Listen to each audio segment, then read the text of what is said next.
আপনি 30 বছরে কখনো দেখছেন আইন মানতে এই দেশে এই জাতি কোন আইন মানে? যাত্রী দাঁড়ানো নিষেধ, 100 গজ সামনে বাস স্টপেজ, অথচ যাত্রীরা দাঁড়াচ্ছেন ওই স্থানেই।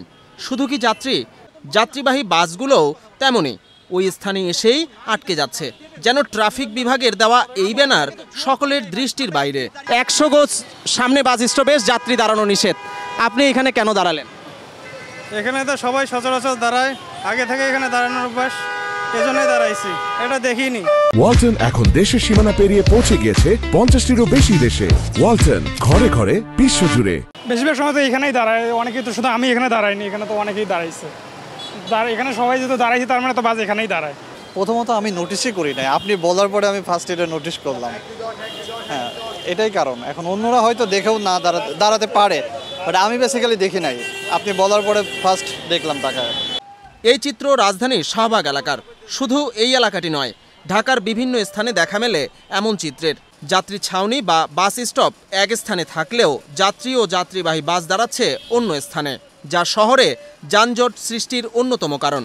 এখন প্রশ্ন, যাত্রীরা ওই স্থানে দাঁড়ালেও বাস কেন দাঁড়াচ্ছে? এক্ষেত্রে যাত্রীবাহী বাস চালকদের দাবি, যাত্রীদের দাঁড়ানোর কারণেই বাস দাঁড়াচ্ছে যাত্রীদের সামনেই।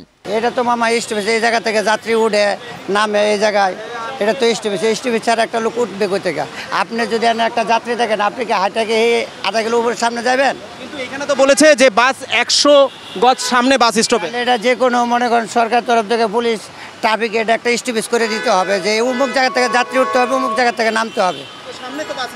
না, এটা তো আমরা তো সবসময় এই জায়গা থেকে উঠাই, এই জায়গাতে নামাই। এখানে স্টপ এক পর্যায়ে আর এক পর্যায়ে না, মানে এখানে দাঁড়াতে দেয় না, আমরা রানিং করতে যা 2-1 পাই নিয়ে চলে যাই। আমরা এখানে তো আসলে স্টপ না, আবার বললাম যে কথা ওইটাই, আমরা রানিং করতে 2-1 যা পাই রানিং নিয়ে চলে যাই, ইমার্জেন্সি যাত্রী যারা থাকে আর কি।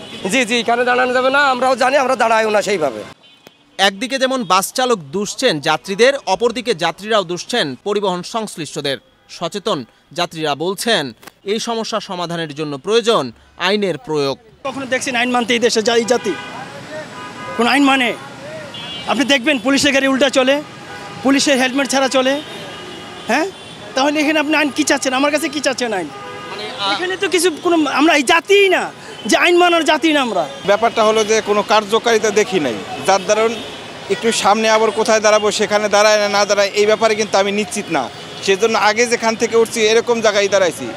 সেক্ষেত্রে আমার মতে এখানে প্রশাসনিক ব্যবস্থার যদি নেয় এবং যাত্রীকে যদি একটা সময়, আমরা হলো অভ্যস্ত, ঠিক আছে, যে কোনো কাজে অভ্যস্ত, আমরা যদি আমাদের অভ্যাসটা পরিবর্তন করতে পারি তাহলে হয়তো বা এটা সমাধান হবে। আইনের কঠোর প্রয়োগের পাশাপাশি সচেতন হতে হবে যাত্রী এবং যাত্রীবাহী বাসগুলোকেও, তবেই সমাধান হবে এই সমস্যার। বিজন কুমার, বাংলাদেশ প্রতিদিন।